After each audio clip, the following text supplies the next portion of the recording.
so sudden. Okay, real quick, I'm sorry, my fan is loud as fuck in the background. I forgot to cut it off, so that's what that loud ass what noise is in the background, so yeah. Hey guys, welcome back to my channel. It's XO Toriyama or whatever. And first of all, I just want to thank everybody who watched my last video. Like, bitch, when I tell you I was so shocked, like, usually I'll get between 100 and like 150 views per video. Bitch, I got like 250 something views within 4 days. Like, it usually takes me a week to get like 150 views. So I was so shocked, and I was like, wow, maybe I found my niche or my niche, however the fuck you say it, for my YouTube channel. And thank you all that watched it. I'm so grateful. I'm still shocked that that happened. Like, the day I posted it, I got 30 views, and then it doubled to like, it was like 35, then it was like 70, and then it was like 140, and now it's like 250-ish or whatever. So anyways, so today I have some new characters that I discovered in the book. This shit heavy as hell. So you can see I have some post-it notes, and I'm actually going to talk about multiple people today because I don't have cotton mouth like I did last time. So today we're going to be talking about 8 different people. So let's get into it. So the very first Marvel character we have today is this doggy named Cosmo. Now Cosmo, he is from, well, he originally surfaced in 2007 or 2008 in a comic. He's more so connected with like Guardians of the Galaxy, like that universe or whatever. And yeah, seeing how his name is Cosmo, like Guardians of the Galaxy, space, cosmos, stars, shit like that, you know. So anyways, so Cosmo, he was actually like a test subject for the Soviet Union base, something like that, and he was supposed to be sent to space, like, you know, as a test dummy or whatever. But his spacecraft actually didn't go in the right direction it was supposed to, and so Cosmo, poor doggy, his body became mutated, and he also gained telepathic abilities and an extended lifespan, I believe so. So if you remember in was it Guardians of the Galaxy, or I think it was in the Infinity Wars movies, like with Thanos and shit, how they went to that one planet, I think it was a planet or whatever, called Nowhere, like Nowhere. So he became a part of security there at Nowhere, and he was kind of in the earlier stages of Guardians of the Galaxy. So he was like guarding this planet Nowhere, and then he also helped fight in like big battles on planet Nowhere against like the Annihilators, which is like this evil group. I'll insert a picture here. And some other celestial galaxy group thing.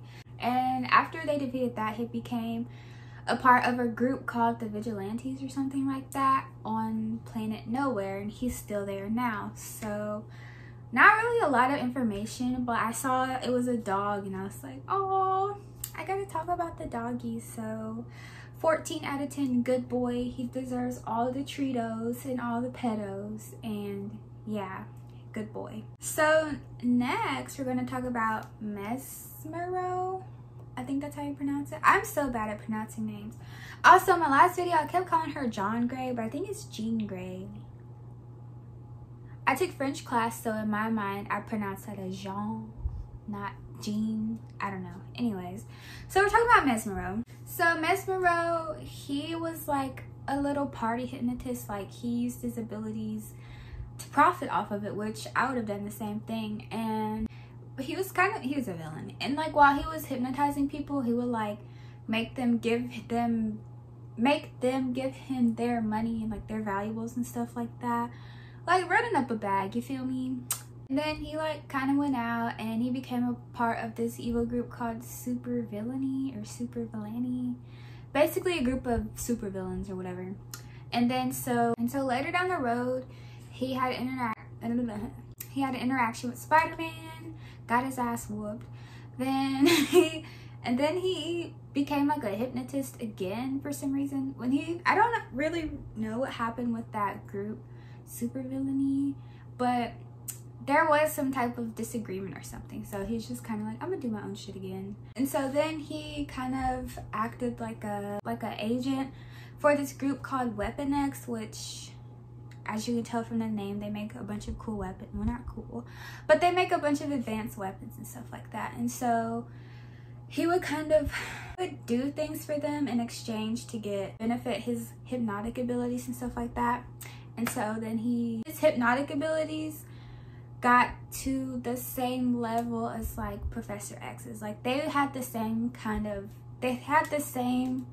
amount of power, I should say. Oh my gosh. And then later down the line, Mesmero's mother died. Everybody's mom's just dying. And so after his mother died, like anyone, you would kind of be upset and depressed and like lose your way and stuff like that. So he lost his strength, I should say. His strength, or like his super strong hypnotic abilities or whatever. He could still do it, but they weren't as powerful. And so Weapon X was kind of like, you know, you're kind of weak now, so we don't really have anything for you. So they basically fired him for being an agent for Weapon X or whatever. And then after that, he would use his hypnotic ability to still hypnotize people and get them to like give them their belongings and stuff like that, until he lost his powers fighting with Scarlet Witch. And I don't know exactly what she did. And then like down the line, he got his powers back somehow, I don't know. And then he was being paid by this anti-mutinous activist called, like, her name was Linda something. And so then he created a new like reincarnation version of the Brotherhood of Evil, I think that's what it's called.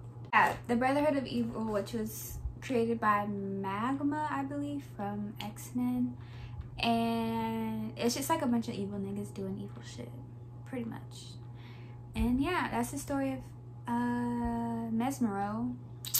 But yeah, after he created the new reincarnation of Brotherhood of Evil, they were eventually captured by the X-Men. Yeah, don't really know what happened to him after that. I'm gonna guess he was imprisoned or killed or some shit like that. But basically, there's no more Mesmero. So yeah, that's the story of Mesmero. Okay, so our next character we have is Mandrill. I think that's how you say it. So anyways, Mandrill, aka Jerome Beachman, he was born with like an ape-like appearance. He had fur growing on his skin because his parents worked at this like nuclear factory. And so when he was born, he was mutated basically. And so at the age of 10, his parents ended up abandoning him in the middle of nowhere until he was fumbled upon. That sounds a little rapey. Until he was stumbled upon by Necra Sinclair. And her mother also worked at that like atomic industry place thingamajig. So they kind of stuck together, and then they traveled across in the southwest region of North America. And after that, they kind of just avoided, like society in general. Like they didn't like people basically. And then and then later down the road, this really struck my interest, that's why I picked Mandrill. Later down the road, Necra and him formed a team of all black women called Black Spectre, hoping to overthrow the government, which us sisters, we've been trying to do that. So that's why I was like, I fucks with this. And so after that, they ended up getting stopped by Daredevil. It's always a white man stopping the black woman because they know we can. Okay, anyways. The Black Spectre, they got caught by Daredevil. And then Necra, she got caught by S.H.I.E.L.D. And so after she got caught by S.H.I.E.L.D., Mandrill was kind of like, well dang, I don't have my, my sidekick with me. So he made a group called FemForce, which was a bunch of females under his control, which is kind of rapey too. But hey, I made FemForce and they teamed up with Magneto. And then of course they were stopped by the Defenders, which was like another one of those superhero alliance type groups or whatever. And so after that, Manjul ended up working for a group called The Hood. So he works for The Hood, New York, I think that's what it said. And that's all the information they got. So I don't know if he's still alive, what his occupation still is. How's that going? Is The Hood an evil group? I'm pretty sure it is. It is an evil group, yeah. So that's the story of Manjul and Necra Sinclair too, kind of. Because, I don't know, they just had a lot of... They just did a lot together. So I feel like I should include her too. And now for the next character. So next we have the baddest bitch, Cersei, however you say it. I'm sorry, queen. I don't know how to say her name correctly. I'm so bad with names, I'm sorry. But anyways, so Cersei. She struck my interest because I like green and I just saw her costume and I was like, yes, I like that. I'm gonna put you in my YouTube video. So anyway, Cersei, however you say sis name. She was a member of the Eternal, which was basically a group of immortal superheroes. And so she inspired the legend of Circe, C-I-R-C-E. I don't know how to pronounce stuff. That is so sad. Anyway, so she inspired that. And then she encountered Merlin, he was tied in with X-Men somehow. Okay, so Merlin had his like own little thing going, but he was tied in with like X-Men, and then he was kind of tied in with King Arthur Pendragon, who we'll talk about later. I know he has something to do with like Excalibur and stuff like that. And yeah, so and then she also encountered with King Arthur Pendragon. Is basically the guy who like got the sword out of the stone and like the strong man with the sword and stuff like that. That's who he is.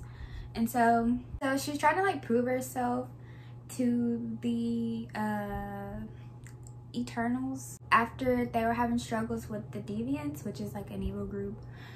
And so while she's doing that, her lover slash boyfriend was in her, his name is Black Knight. So he's like all in her ear. Like, you know how you just have something good going for you and you have the dude in your ear and you're like not gullible, but he's just really good with words and you kind of listen and like do what he says. Anyways, Black Knight was all up in her ear and he convinced her to fight the Eternals, or like turn against them basically. And so after she did that, she's kind of like trying to penance herself. So her and her lover went to an alternate reality, and there she became part of the Heroes for Hire, and then she went back to the Eternals. And so after she returned, like, you know, it's kind of awkward because she like fought them. One of the Eternals named Sprite, I believe, helped her, and I think Sprite was a she, I don't know, she or he wiped the memory of all the Eternals so that they would forget what happened, how she turned against them basically. And so then she could return to her normal life with the Eternals and not have to deal with the awkwardness after you go off with somebody and then you try to come back like, hey. They just got their memories erased and she returned back to her normal life. And that, ladies, is why you don't listen to men. Because you wouldn't have to go through all the extra trouble if she didn't listen to that nigga. You know what I'm saying? So anyways, that's the story of Cersei, Serpent. Anyways, on to our next Marvel character. So next we have Scar, which is the son of Hulk and Saria. C-A-I-E-R-A. Kara.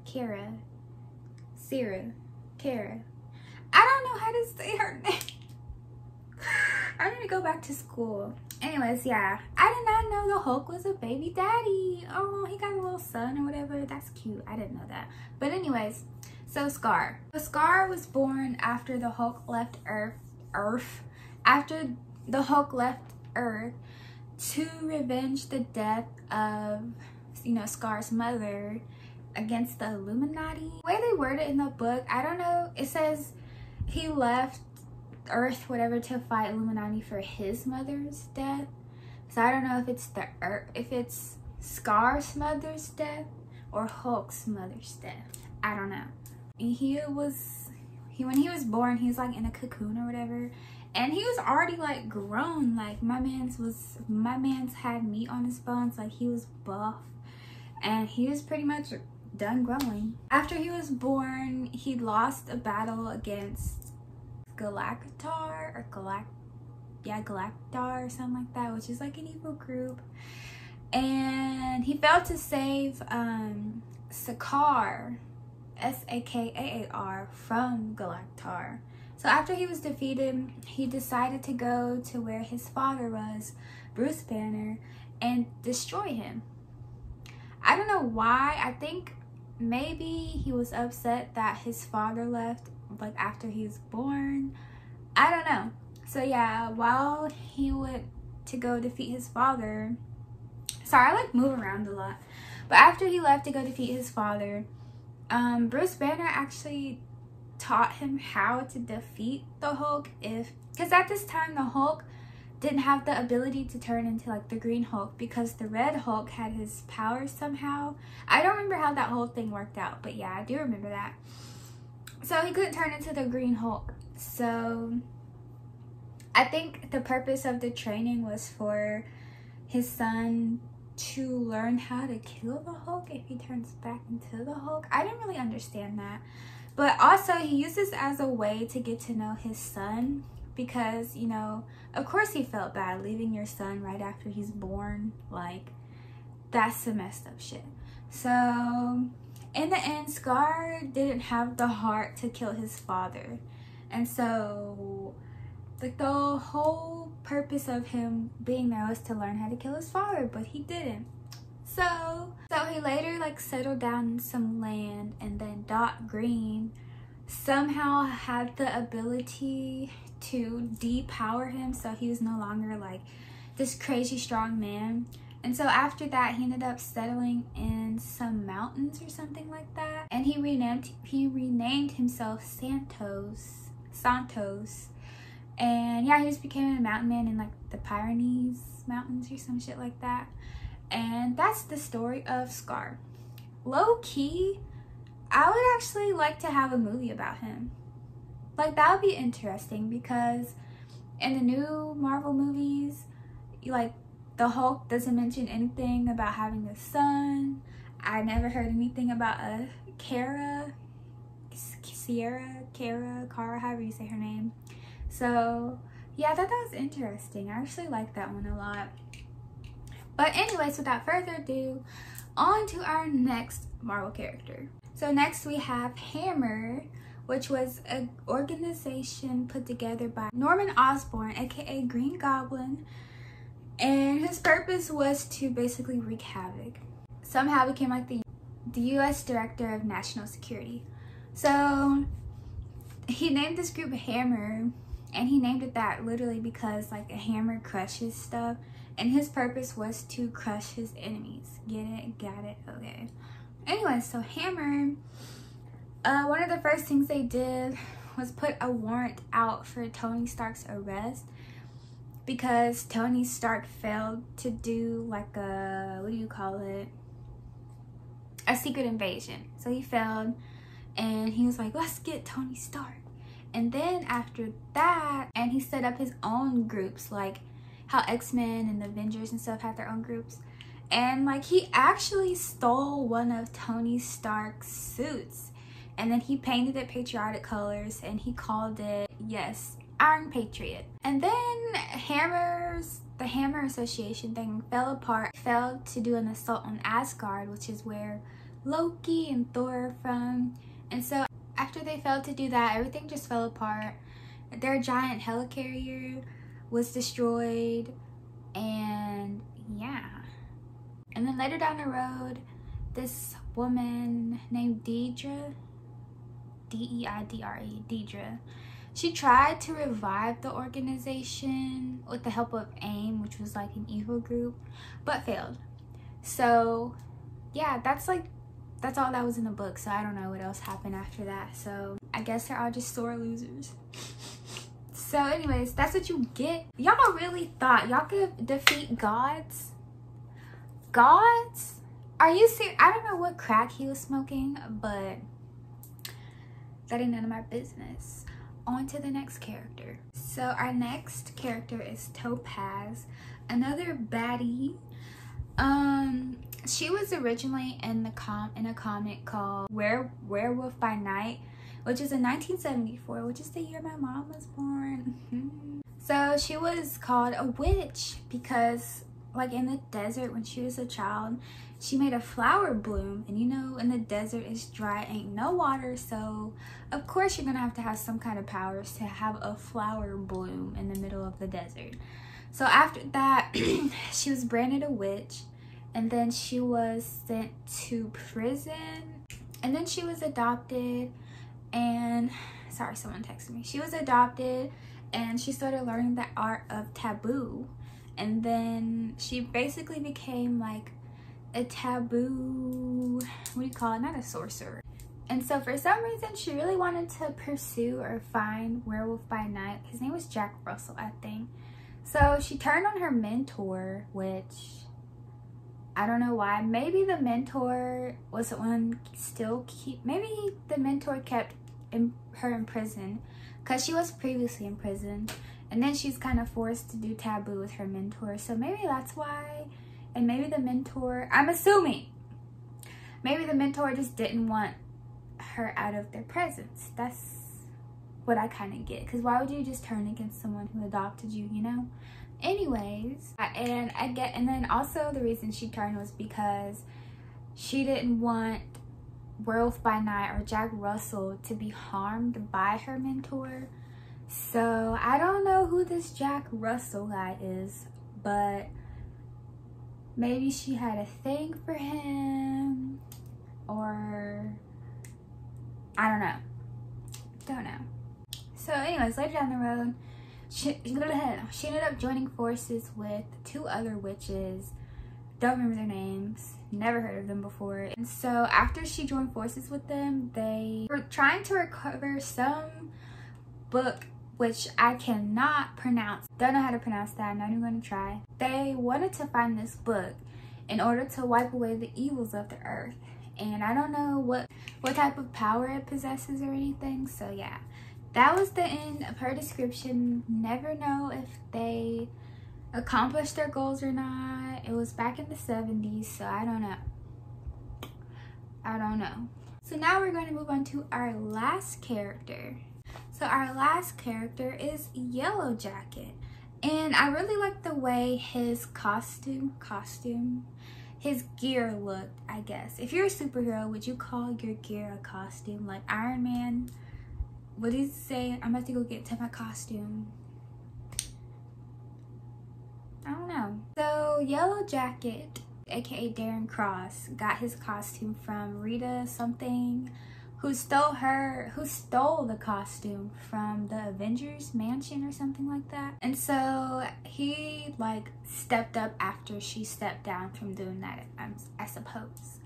So after he stepped up and took the role of Yellow Jacket, he actually had a bunch of health conditions that were not good, and so he ended up like trying to get help from Ant-Man, because he knew Ant-Man had some type of technology that could help him health-wise. So he was plotting, and he was like, So he saw the Yellow Jacket suit, and he tried to steal it and use it, but he was unsuccessful.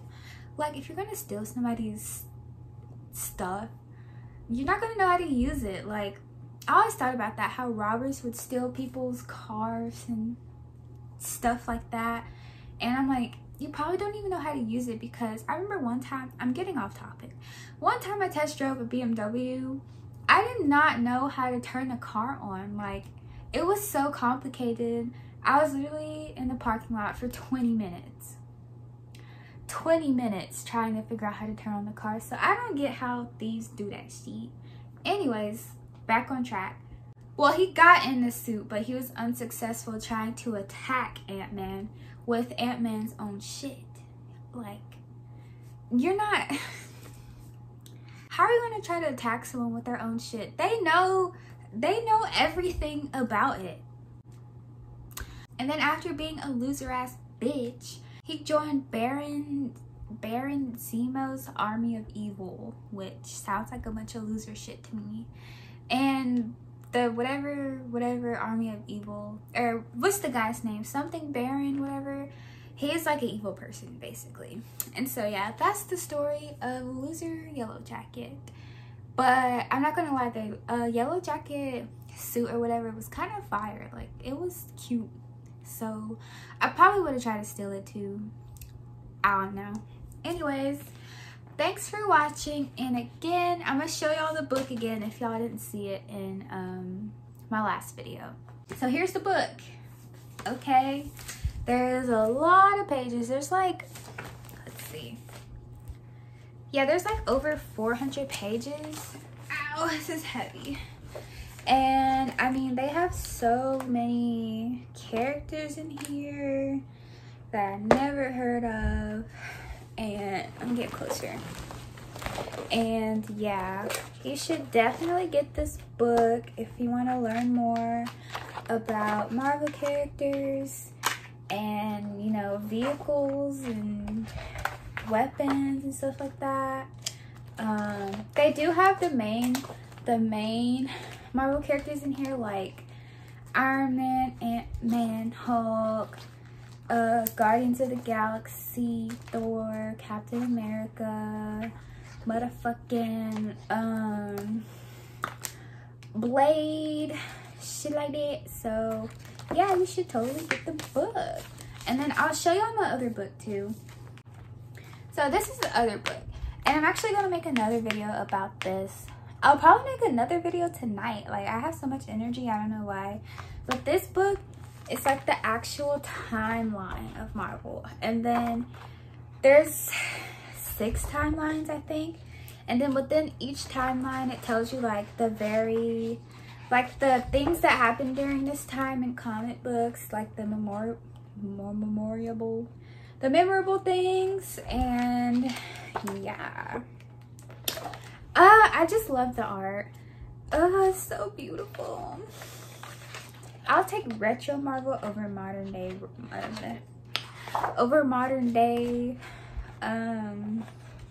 Marvel.